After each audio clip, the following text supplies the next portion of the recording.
مسیح یسوع کے بابرکت نام میں آپ سب کو میری طرف سے سلام قبول ہو۔ میرے عزیزو،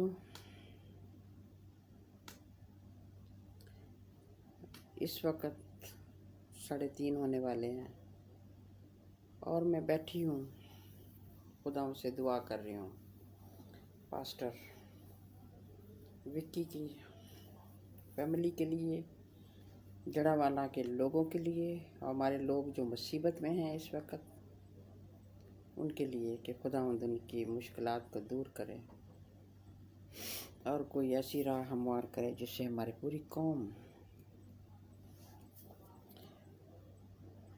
پہ یہ مصیبتیں ختم ہو جائیں۔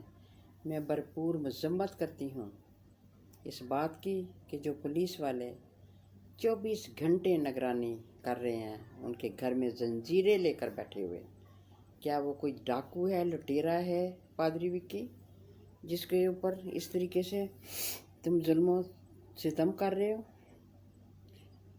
آئی جی پنجاب کو کچھ تو سوچنا چاہیے کہ یہ قوم، ہم مسیحی لوگ بھی برابر کے شہری ہیں پاکستان میں، ہمارے وڈیروں کا خون ہے اس دھرتی میں، ہماری کیا پاسداری ہے رکھی ہے آپ لوگوں نے؟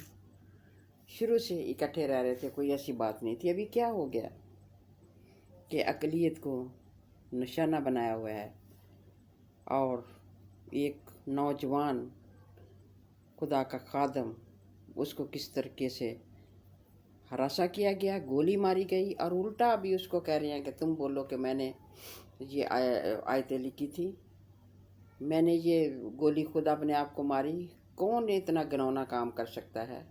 سب نے خدا کو جان دینی ہے، سب ہر مذہب کی عزت کرتے ہیں، تمام مذہب کا احترام کرتے ہیں، یہ کبھی نہیں ہو سکتا کہ ہمارے لوگ اس طرح کی حرکت کریں۔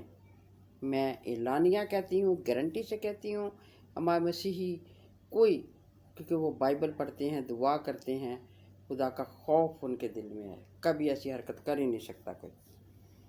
اور دوسری بات یہ ہے کہ جو 5 آدمی اس کے ساتھ ہیں، 2 آدمیوں کو آج پیش کیا گیا، اور جس حالت میں آج پاسٹر وکی کو پیش کیا گیا، بڑی تشویشناک حالت تھی، اور اس کی حالت کیا بنا دی ہے، وہ لگتا ہی نہیں ہے کہ وہ ہے، اس کی لگتا ہے کوئی دوسرا آدمی ہے۔ فالج اس کو کون سی میڈیسن دیتے ہیں، ایکسپرٹ ہیں یہ ان کاموں میں، ننگی ویڈیو بنانے کے اور دوائیاں دینے کے، دوائیاں دے کے مار دیتے ہیں بندوں کو۔ یہ حکومت کیا حال کر دیا اس نے گناہ کیا کیا ہے؟ وہ تو چرچ سے واپس آ رہا تھا اور ابھی اس کو چرچ جانے کی اجازت نہیں دے رہی، اور اس کے گھر سے زنجیروں کا بیگ نکلا، زنجیریں جس میں رکھی ہوئی تھی۔ کیا وہ کوئی چور، ڈاکو یا کوئی جانور تھا جس کے لیے یہ؟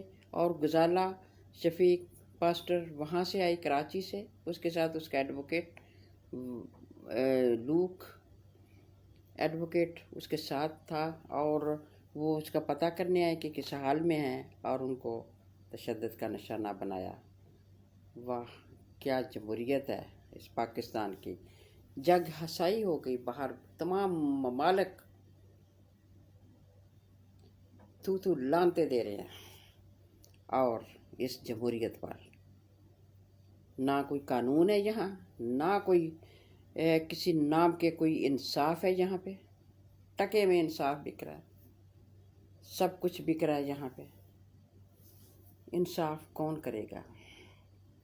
خداوند پہ نظریں ہیں، ہماری نظریں جمائے بیٹھے ہیں کہ خداوند کوئی کرشمہ کرے، کوئی معجزہ کرے۔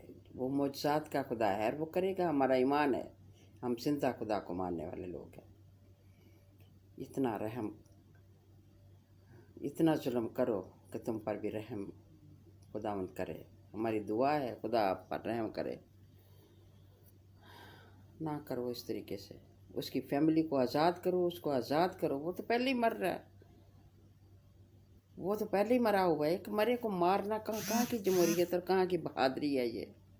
ایک مرا ہوا ہے، جیسے پی ٹی آئی کے تمام لوگوں کو نشانہ بنایا، اس کے چیئرمین کو نشانہ بنا رہے ہو، ہر بچے بوڑھوں کسی کو نہیں چھوڑتے۔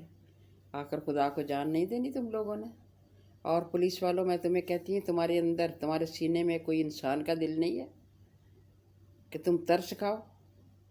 کیسے ہراساں کرتے ہو؟ بلا وجہ ان کو، لوکو اور پاسٹر غزالہ کو تھانے میں بٹھایا۔ بڑے شرمناک اور گھنونا کھیل کھیل رہے ہو۔ خدا کی لاٹھی بے آواز ہے اور خداوند قہر نازل کرے گا انہی دنوں۔ بہت کم وقت رہ گیا ہے۔ سب لوگ توبہ کریں، توبہ کی طرف آؤ، اپنے گناہوں سے معافی مانگو، بجائے کہ اور گناہ کرو، ظلم کرو۔ فرعون بھی عبرت کا نشانہ بن گیا، تم بھی بنو گے۔ ان کو جب عدالت میں پیش کیا گیا تو 3 آدمی ادھر ہی، جن کو اپنے نجی تھانے میں، نجی جیل میں رکھا ہے، ان پر تشدد کرتے ہیں۔ ایک 13 سال کے بچے کو انہوں نے رکھا ہوا ہے، اس پر تشدد کرتے ہیں تاکہ اس کو گواہ بنائیں۔